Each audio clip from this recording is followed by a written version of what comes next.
Dun, dun. If you've been paying attention, you probably already know. Best randomizer of 2022.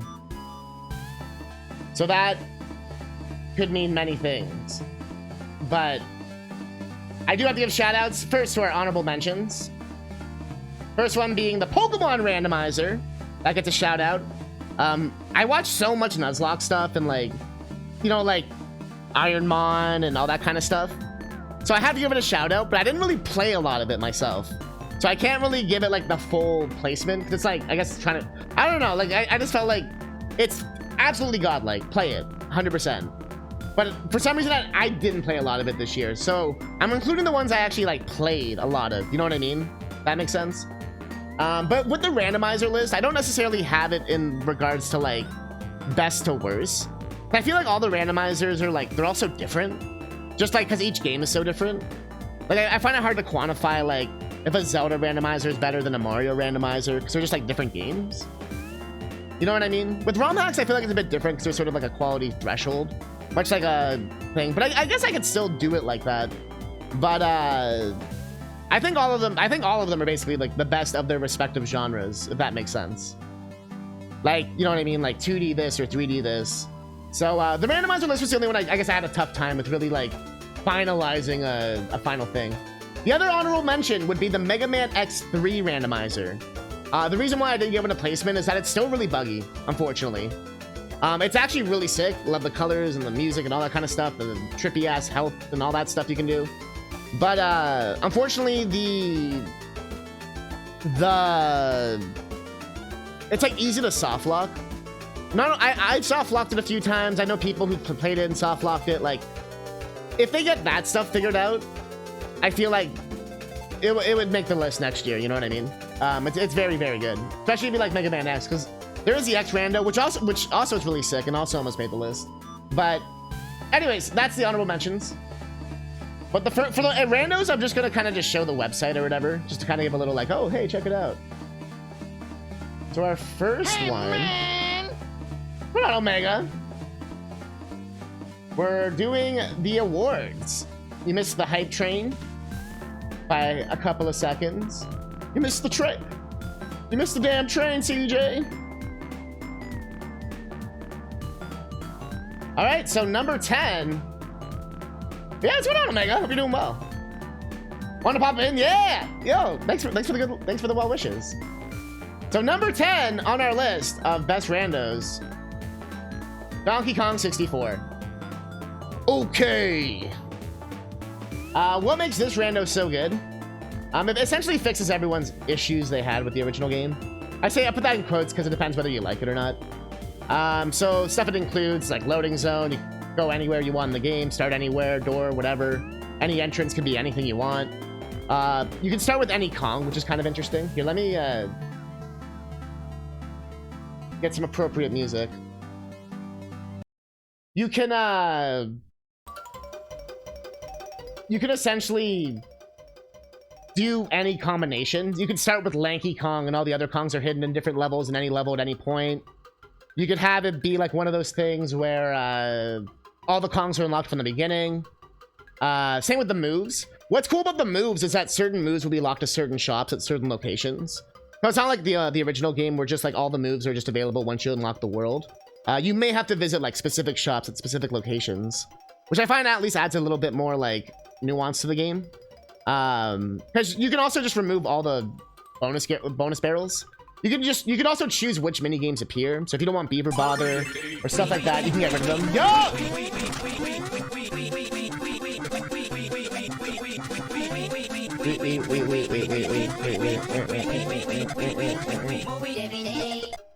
There's an enemy randomizer, which is really cool. So any enemy can be anywhere. You can change the amount. If you remember, we did the 420-69. So you had to get like so many bananas, but the total could equal 420, and we had to get 69 golden bananas total. There's like stuff like that, and also difficulty modifier, so you can just make the game easier overall.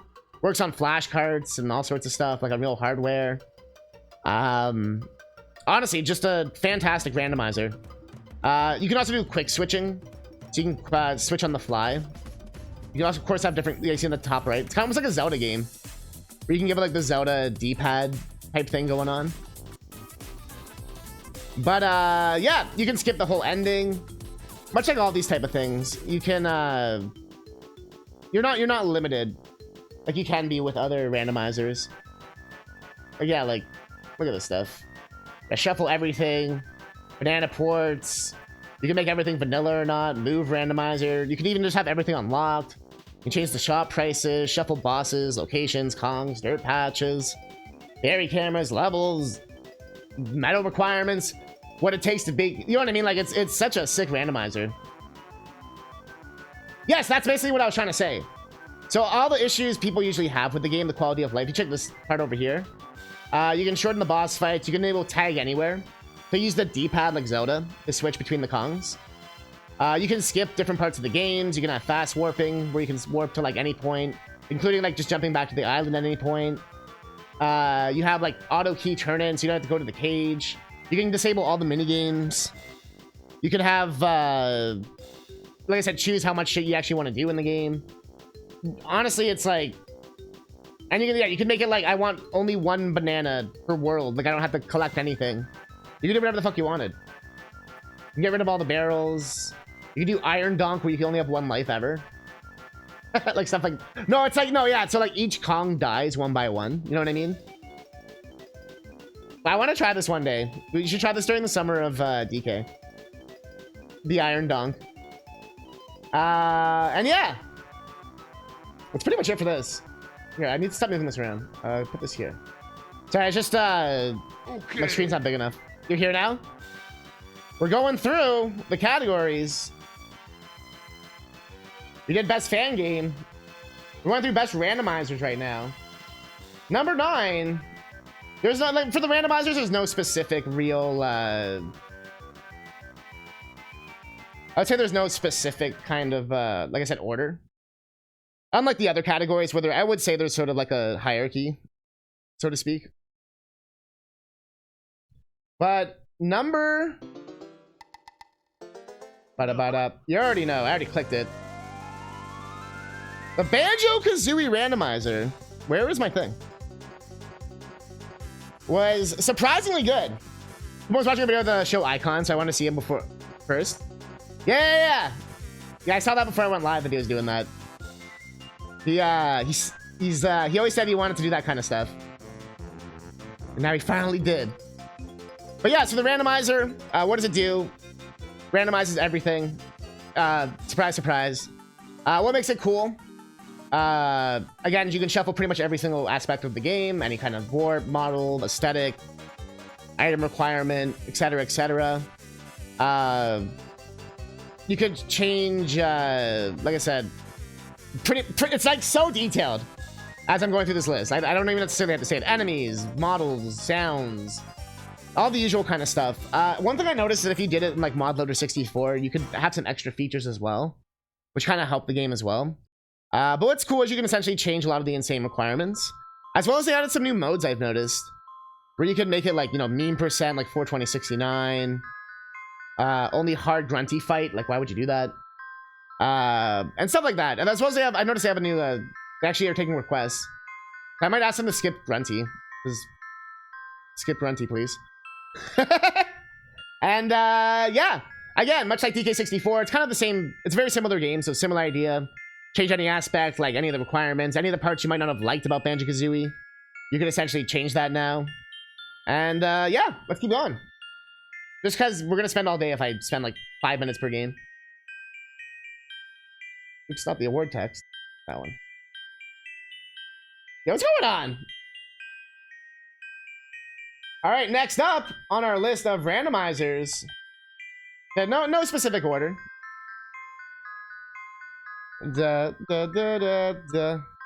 Some would say one of the best randomizers ever made, honestly. Depending on your interests. I don't know why I keep moving this around. Yeah, yo, John, that's all good. So, the Mega Man 7. I forgot to change the music. I already said it, though. The Mega Man 7. Hello? Hello, Banjo? Like, keep talking. Game? Game?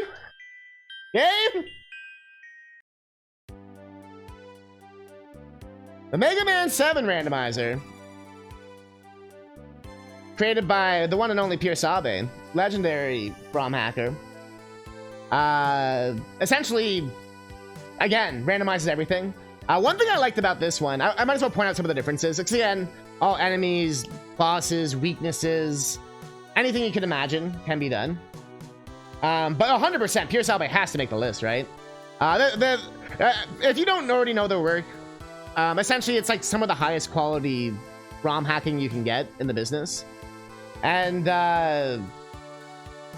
they essentially took their skills and applied it to a randomizer. They've done it before, but I felt like this one they really really went good with it. They did one for Mega Man 4, and it's pretty good, but this one's really like a full out one. What's cool is you can do sort of a skull scavenger hunt.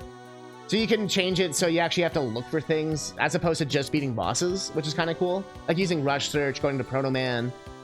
You can change it so the shops have like certain types of items. You can make it so bosses only weak to certain types of things. There's all sorts of really cool minor adjustments you can do. But also you can essentially just play the game with all 8 bosses unlocked. There's like a little damage RPG style system. So you don't have to like read the little digits on the bar. You actually like will get a numerical, speaking English, numerical value that like pops up like 7, 5, 7, 7, 6, stuff like that. So it makes checking weaknesses a lot easier. You don't have to do so much like looking around the screen. But it also, I feel like, kind of speeds up the game. Cutscenes, pressing start, item refills, all that kind of stuff. So it's a very quick randomizer. Something like the Banjo-Kazooie one will take you a long time, or DK64, depending on your settings. Something like this, though, 2 hours, you're in and out. Or less, depending on, again, on your settings. But if you're kind of doing like the 100% kind of seed, it takes about like 2 hours, 3 hours. But yeah, if you're not a fan of Mega Man 7, I'd say check it out. It speeds up the game a bit, which may be part to your liking. Kind of makes it more like the NES games in a way. And again, just a super cool rando. Kind of makes you play Mega Man a bit differently, but it doesn't change the core concept of Mega Man, if that makes sense. Like, it doesn't go like so extreme where it's not recognizable like a ZX or something. I mean, that's still Mega Man, but you know what I mean. Like, it doesn't do anything so crazy. You're just essentially using your items in new ways, which is kind of cool. Especially for a game like Mega Man 7, which has a lot of locations, which you don't necessarily have to check. So this giving them some kind of necessity to check makes it kind of cool. Like actually checking the Cloud Man upper areas and stuff like that. But yeah, even just the website here is really cool. I didn't really know about this till more recently. So when I was doing my research for this, so I was like, oh, okay, this is cool. I definitely want to mess with this more. But yeah, check this out, Mega Man 7 Rando.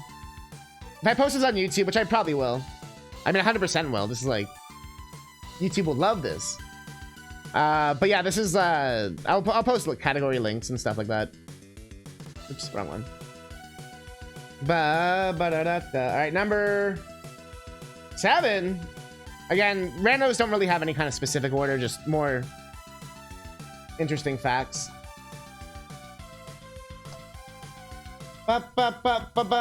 Oops. But we can't talk about these things without I feel like just playing the song. The second I started the first note of the song, you already knew. But it's time for everyone's favorite. I think I even competed in because I thought it was so cool. I enjoyed this rando so much. The Mega Man 2 rando. Where is... Again, one of those things where if you have not checked it out, you definitely should. It's if we're talking about, like best like SNES Mega Man rando, that would be 7 out of all the X games and all that. And if we're talking about the best NES Mega Man rando, has to go to Mega Man 2. Just phenomenal work done by the team here. Duckfist and like Squidman and Charlie Boy and all them. Level Creed. They I think Prodigy as well. There's so many of them just contribute so much work. And all the people who beta test it, like Tom and all of them. But the only real like issue is passwords don't really work. Right? So you do end up having to do it in one sitting, which isn't necessarily the end of the world, especially if you're doing a randomizer. You're probably already using an emulator, you can save state or whatever anyway. But the beautiful part is this is probably the quickest randomizer you'll ever do. Especially if you do a specific mode, a mode that they call Burst Chaser, which is based off a different ROM hack, which essentially just speeds up the game. Like, Mega Man moves really fast and everything moves fast. So Easy Burst Chaser is a really fun seed to check out. You can beat it under an hour your first time. Maybe like an hour-ish if you get like bad RNG or whatever. Just come about the art style. No, you guys just need to stop being babies. So yeah, so the Mega Man 2 randomizer, again, changed pretty much every aspect of the game. What I love about this one specifically, what I find it kind of cool, ironically, would fix Akari's issue with 7, is that you can actually change the graphics. And pretty much everything gets changed. The creators did amazing work where like the UI gets changed, each individual sprite, like enemies, Mega Man, 1-ups, everything will get like changed at all. So you can have like the Final Fantasy warrior fighting like, you know what I mean, like Mario enemies, while the graphics are a different color. And I know they're trying to work on it so there'll be new stage designs at some point. So like even the stages themselves will get mixed up at some point, which when it gets to that point, this rando will like be unstoppable.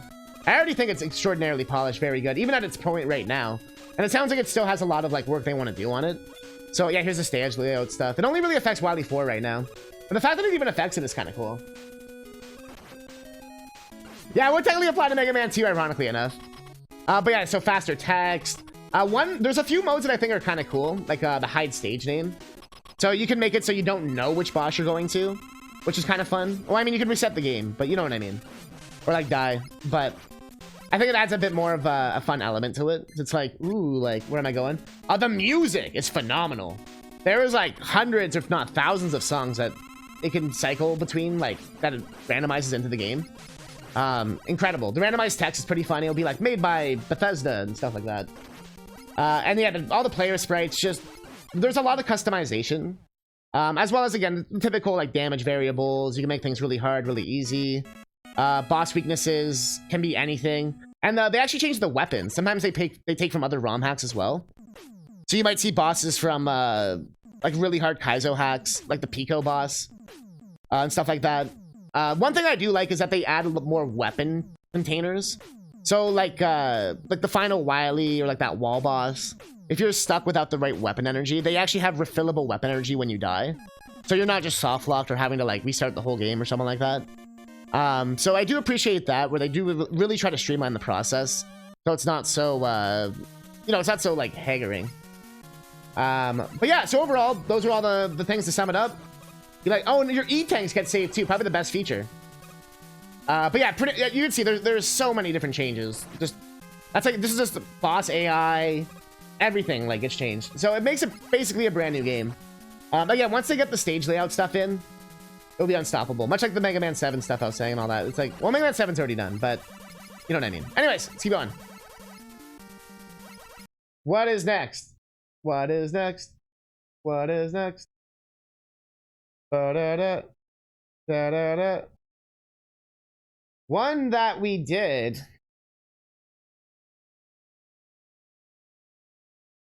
Da-da-da-da-da-da. Ooh, boop, boop. Hold, please.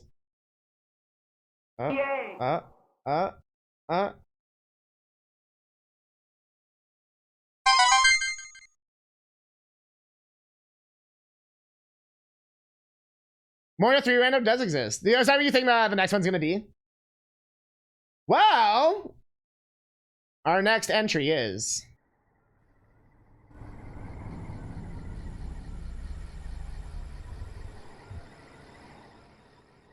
Secret of Evermizer. I have to give them a shout out. Absolutely, in my opinion, you were talking about turning a game from like a bad game into a good game and all that kind of stuff. This does that, in my opinion. I'm not a big fan of the original Secret of Evermore, in my opinion. I think it's okay. Definitely gets overshadowed by Mario 4. Yeah, that's called Mario World, and yes, it does have a rando. Actually, you guys make the sound effects.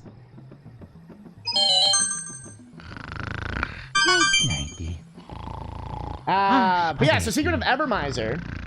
Ravioli. Ah, mamma mia. Damn it, Mario. Mario! Mario. Played through Evermore, started to finish one time, just not like the game. Yeah, exactly, right? I think the concept of the game's sick. Like, I love the story of it and the whole, like, what is Evermore? I don't want to spoil it, right? And all that, you know, for those that have not played it. But what the Evermizer does is, again, changes everything in the game, blah, blah, blah. You know, the usual bosses, enemies, etc., etc. It's still far from complete, but even at its current level, it's good. One thing I definitely love about it is you can change, you know, stuff like the alchemy system, which can be a little convoluted. You can make it way less confusing and make the pools nicer. Like, you can even make it, like, more normal, like, way bosses do stuff. The way you can shuffle the gourds, which I think is kind of fun, honestly. You can make it so the dog has to sniff stuff and all that. But what helps is all the stuff that fixes the game, unironically. So fixing cheats. So there's like some weird glitches. I mean, you don't have to necessarily fix that, but like fixing the glitch battles and shit, making all areas accessible, fixing infinite ammo glitches, and like some of the glitches you don't necessarily want to fix, but making the money more realistic, the experience. You can like double the experience, and the game actually becomes not a fucking total grind or a total slog. You can cut dialogue, you can shorten the end of the game. You can it's open world, which honestly is pretty fun. I like the open world aspect. So you're looking for like specific items. There's like 5 things you have to find, if I remember correctly.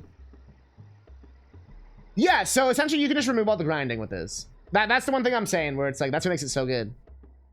So Thanatos, if that was your main issue, check out the Evermizer. Because you could still play it like vanilla-ish and then just remove all the experience grinding. But again, just the amount of stuff. It fixes all these bugs, all the missables, quality of life stuff. In my opinion, like I said, I actually really want to play this again. And that to me is huge. Like I said, Secret of Evermore was a game that made me go like, wow, this is like, to like, wow, this is really fun. I do recommend playing it with the auto tracker. They have all the info. This website's amazing, the Evermizer website. But yeah, the auto tracker that's built in, essentially. Not built in, but you know what I mean, like made for it. Definitely use that, as that will I did recommend it to you. Ha! There we go. Well, the way you worded it made it sound like you never did it. I was like, did we do it? But yeah, so anyways, check it out. I'm definitely playing it again. This is a lot. This feels like a once every few months kind of rando. Some randos are fun to do all the time. I feel like this one's every now and again. But if you want to mix up your rando game, check it out. Especially if you weren't a fan of the original. Turn on some of the beginner settings. Fun fact, I actually made them tweak their beginner settings because I found it too confusing. They actually like redesigned the website to make it more beginner friendly. So thanks, Evermizer devs. You're awesome. All right. Next up. Number 5.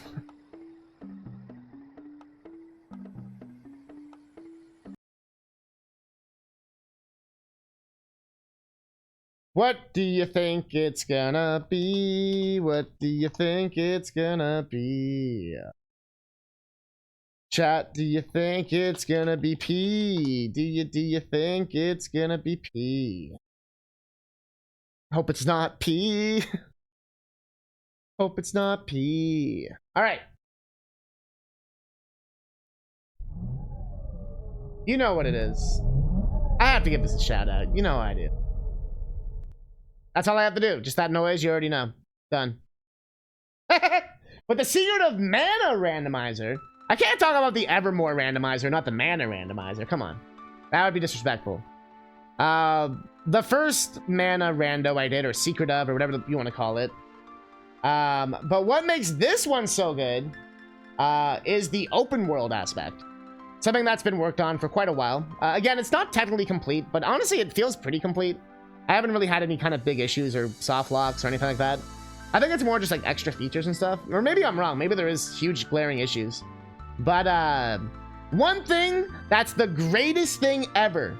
And I begged for this and they did it and I was so happy. I have no idea if it was because I said it or not. But it literally they added a map to the world map. So you can see where the fuck you're going. And exactly where you're doing. And literally that made me so unbelievably happy, you have no idea.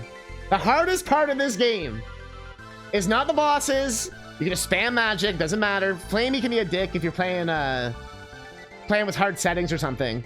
But it's remembering where the fuck you're going. The bosses are so unique, so big shout out to the former US. Oh, 100%.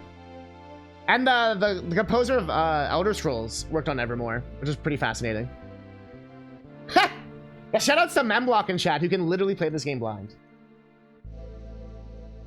I should move chat. You're like here. But yeah, so again, the usual things: enemies, weapons, spells, bosses, graphics. Not like sprites specifically, but like colors and stuff. Even variations of types of games you can play.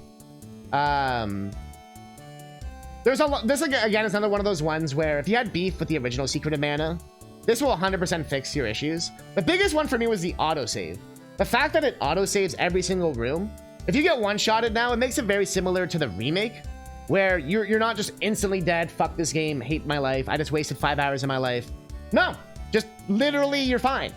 It's all good. And I'm not the biggest save state fan, but I think autosaves are a bit different in my opinion, because usually they don't like save like at the instant of like death, you know what I mean? Or at the instant of a situation. It's like the beginning of a room or something. I think that's at least a bit different. But anyways, that's a whole different discussion. Sounds like a skill issue. As well as some other stuff, you know, like increased inventory size. The music is phenomenal. Every single room has a different song from a different RPG or different game or whatever the hell. Some incredible stuff in there. Everything's been rebalanced, like the magic. Every single weapon is pretty much useful. What's fun is that you can do a very quick seed. One I like to do is essentially it's like the fast mana fortress one. I don't know what it's specifically called, but essentially what you need to do is only get the whip and the axe. You're only looking for 2 items, but because you're only looking for 2 items, that can become a whole, you know what I mean? Like a whole fucking bitch. So it ends up becoming, it sounds easy, but it's harder than it seems. So I recommend starting there. Open world, the fast seed. Start on easy, just so you don't have to do the grinding and all that. That's again another beautiful thing with this. You can experience Secret of Mana, but they even have a no stamina mode, which is pretty fascinating. So you can play it like Zelda style. But ironically, it almost makes the game harder because bosses can just be like.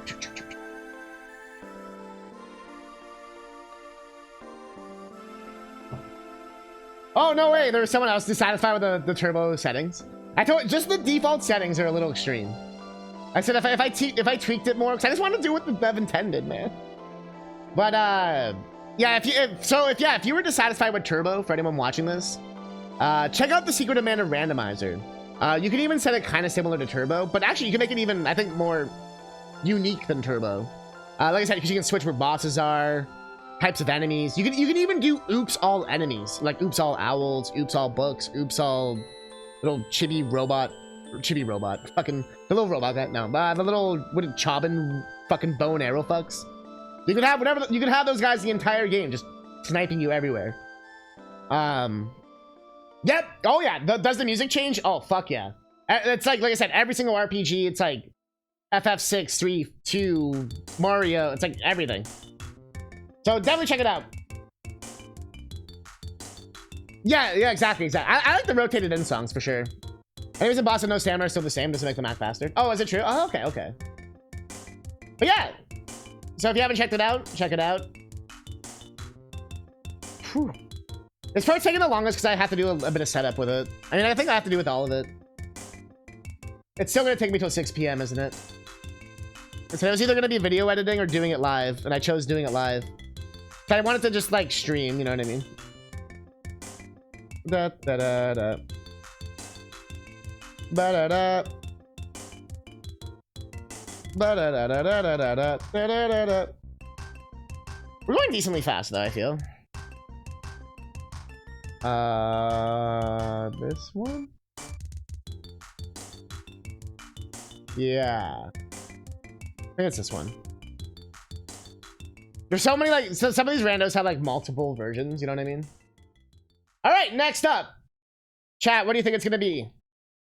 We've seen Secret of Mana, Evermore, Fucking Mega Man. What am I doing?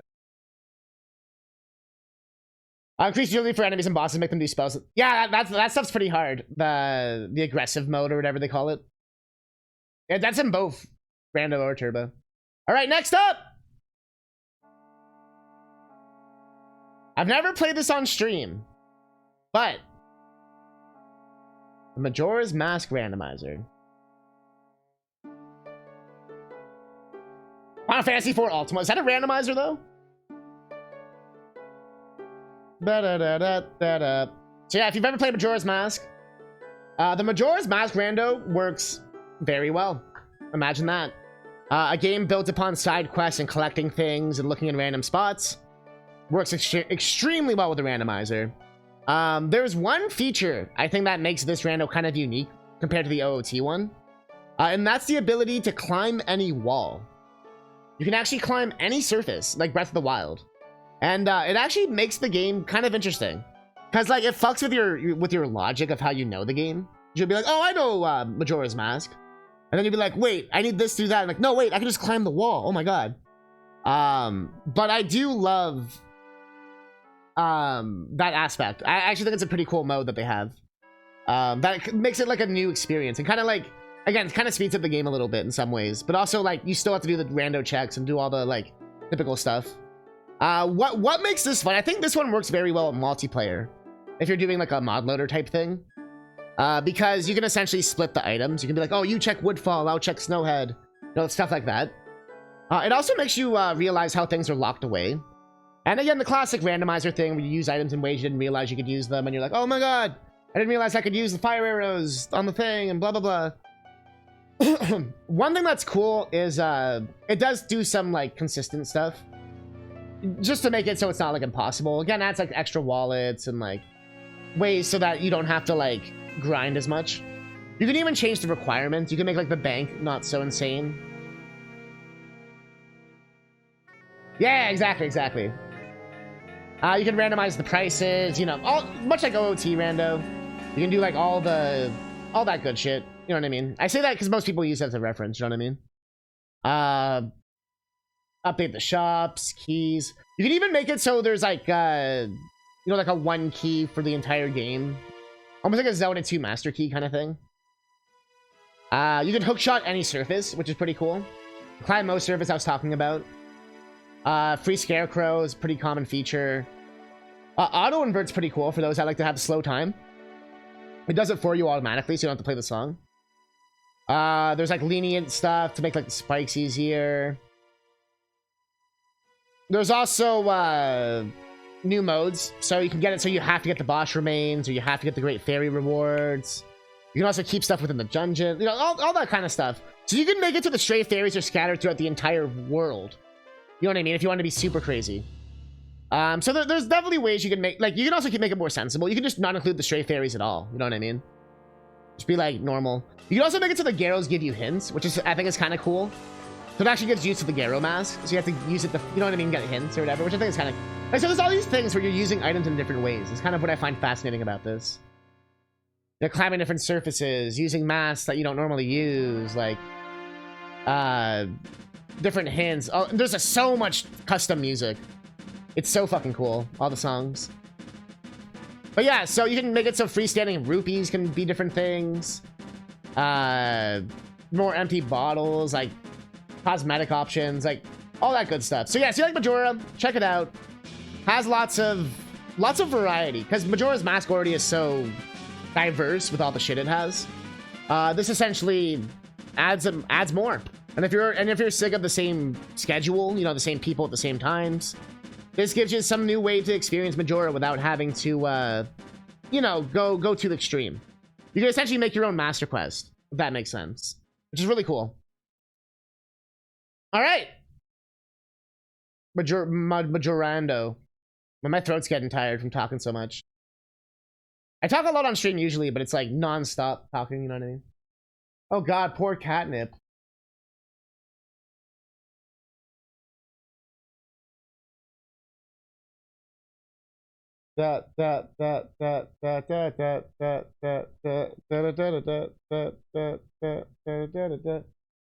Yeah,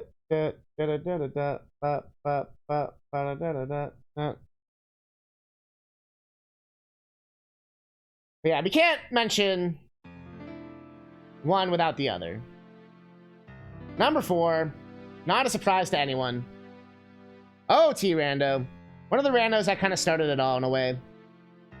That and another certain rando we may or may not mention. But if you haven't seen its newest updates that they did kind of near the end of 2022 there, they added even more ways to make the game random. And already you can change pretty much every single aspect. Which blah blah blah blah. Oh, I agree. You can change all the things. Also, I like how it has the pop-up here. You don't have to like go to another site or anything. But you can even make it so you only rescue like one carpenter. I like making it the bridge requirement. So this is where the game really... This is where you can like make it as long or short as you want it to make it. So you can have it be classic, you know, you have to find all the medallions. And even that you can change the amount. So it can be fun to make it like 4 medallions or something. So you start with a medallion usually. You can make it always open. So all you need is the light arrows. You could do vanilla requirements. You could do spiritual stones, which is kind of interesting. You could do it by dungeon completion, which I think is cool. So it's not by it doesn't matter what rewards you get. It's just by beating the dungeon. You could do it by skeleton tokens. So you need like 51 tokens. You could do hearts, which is a new one they added. So you need how many heart containers you have. Your own master quest. Or you could do random, which is kind of fascinating. I want to try this, so you don't know what you have to do. It might be 7 medallions. It might be 3 stones. It might be 2 hearts. You know what I mean? I recommend turning off Ganon trials. Because usually, for those that have played this with me, you'll get right to the end, and then realize you have to spend another, like, 3 hours looking for some arbitrary-ass shit. Because you forgot, like, some one item that you need for the trial. So just turn them off. Just don't do trials. Unless you want to, like, do the whole experience. But if you want to not make your seed take like 12 hours, just turn off the trials. One thing that's fun is randomizing your starting age. So you may be an adult, you may be a kid, you may be in a random location. You can even turn on Master Quest dungeons, or make that random, or make like only certain ones, or like I only want 2 Master Quest dungeons, or you can have pre-completed dungeons. So like dungeons can have like certain aspects already done now. So like if you don't like doing specific dungeons, you're gonna be like, oh, I don't want to do Shadow Temple, so like most of Shadow Temple's already done. Or I don't want to do Water Temple, so Water Temple's like not done, or like is already done. So like there's stuff like that you can do, which is kind of cool. You can obviously shuffle all interiors, exteriors, grottos, owl drops, warp songs. You can make it a Triforce hunt where you're looking for the pieces. You can look for the I like putting on shop sanity, so like the shop sells stuff. You have the songs, you have prices you can change, token sanity, scrub shuffle. You can now make it so the pots can have stuff. Random ass pots can have things. That one building with all the pots with the guard can now just be like a gold mine. You can make the crates have stuff. Cows, beehives, where the sword is. Like every single aspect can be changed nowadays. So like, go nuts, have fun. Like, I didn't even go through half the options here. You can also skip all the minigames, which honestly is kind of nice. Stuff like skipping a Pona's race, which usually kind of gets glitchy, so it's nice to skip that anyway. Skipping, like, the tower escape, which that one I sometimes turn off. Just fun to do. You can make fast bunny hood. You can change the amount of cuckoos, like... Usually, like, you only want 1 big Poe, because fuck the big Poes. Easier fire arrow. Like, you can do all sorts of, like... Again, if you want to change or you didn't like something about Ocarina of Time, check this out.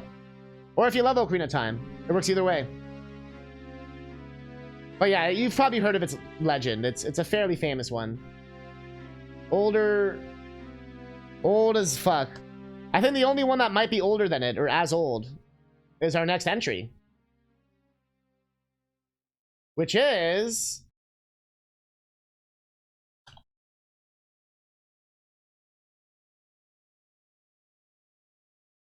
Huh.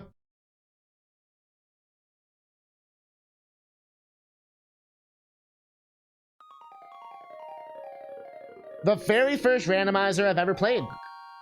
Still has a soft spot in my heart. I still think it's probably the best randomizer besides OOT, or like like Zelda randomizers in general are probably the best randomizers just because inherently of how Zelda is. You know what I mean? But if you've never done one of these guys, oh, okay, it's not gonna let us look at it. But what's it called? Where's your thing? Here it is. If you've never played one of these before, I mean, I am wearing a dress shirt. I am fancy, dude. Setting requires no, he's like, oh, that is a dress shirt. Oh, yeah. But yeah, so I usually do glitchless. You can make it basic or advanced for the placement of items. Again, usual type of stuff. You don't want to do key sanity your first time. Most of this stuff is pretty simple. Do you want to make it beatable, or do you want to access all the locations? Kind of changes how things are placed. This sort of the meat and potatoes here is the goal of the game. So you can make it so it only requires like 3 crystals for Ganon. Or I need 1 crystal for the tower, 2 for Ganon. Or maybe I don't need to go into Ganon's tower at all, which is what fast Ganon is. Essentially, all you have to do is like find the hole, which again, you can make it so the hole is inverted. You can do all sorts of fun stuff with this. Changing the way the things are. You can go get the Triforce pieces, all 30 pieces. Pedestal is a fun seed, especially if you're starting out, where you have to find the 3 pendants, which again, aren't going to be in the Light World dungeons, right? They could be anywhere, like in any dungeon.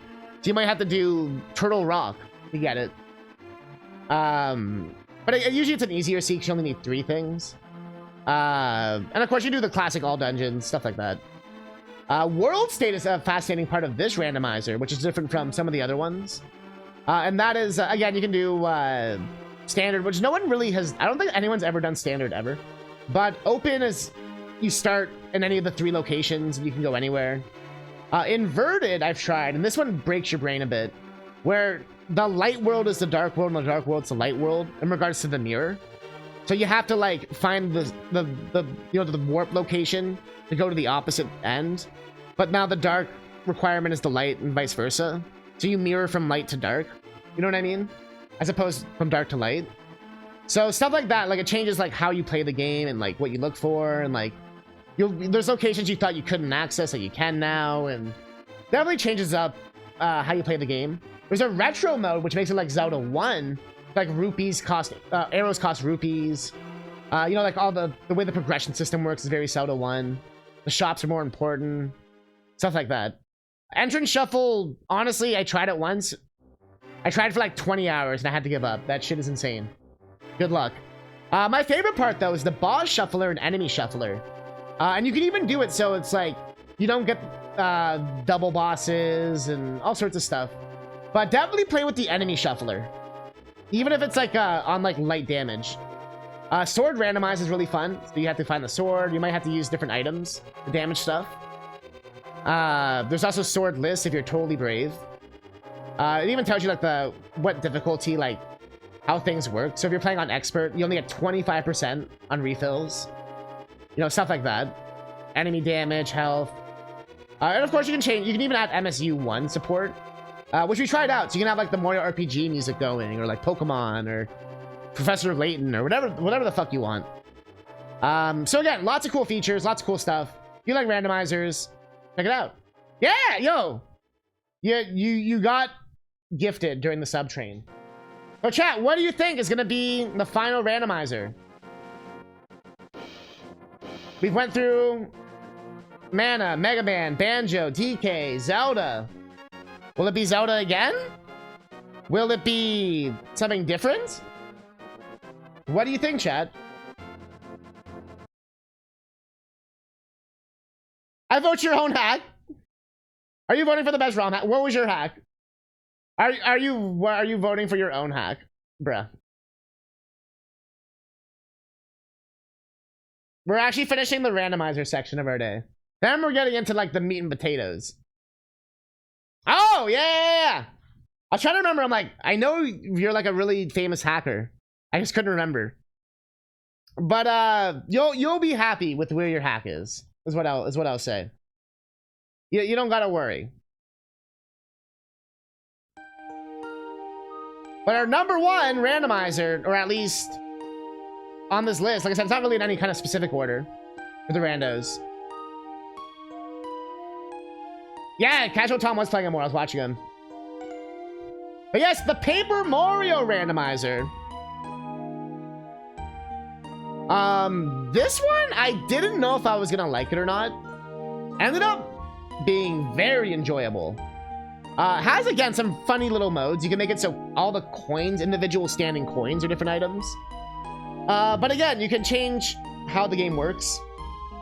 If you want to change the enemy damage, you can even do no experience, which is kind of fascinating. So you kind of do like a level 1 run.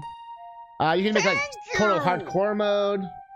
You can do changing how the item quality works, how the consumables, you know, all the usual stuff. If you want to go by chapter or by your own progression, item traps, where you start, you can start yourself in like a random location.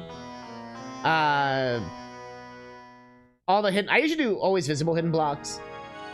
You can do I Spy, you don't even see, always see the health. But there is some fascinating parts to this. Where is it? Oh, I still have to go through it. You can change the partners, of course. What makes it cool is you can make them accessible so you can use them on the overworld, but you can't use them in battle, if that makes sense. You know what I mean? So you might have partners that like exist in your party, but you can't actually use them, just so you can get past certain sections. Yeah, that's so funny. I love the camaraderie. Time zones? No. Yeah, I love how they made even the website took the extra step. The gameplay. This is kind of the meat and potatoes here. You know what I mean? The usual. I keep saying meat and potatoes. That's my saying today, apparently.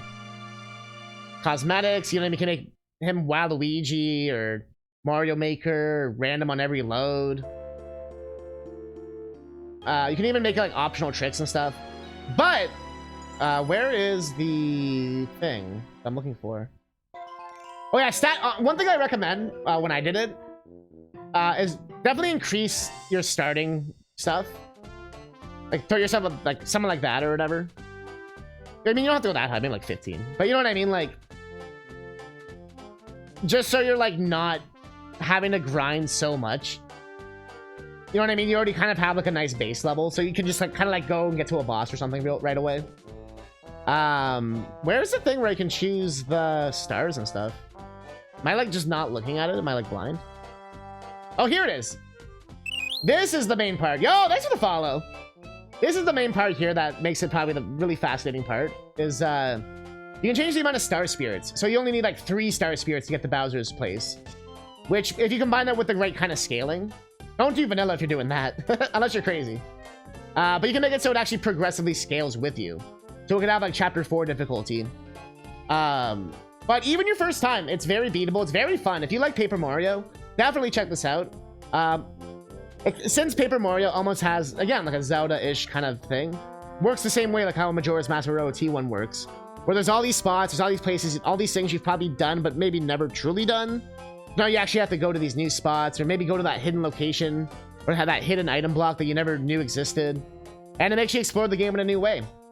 Or you might get badges that you've never used before. So yeah, check it out. Paper Mario. And that is, ladies and gentlemen, the best randomizers of 2022.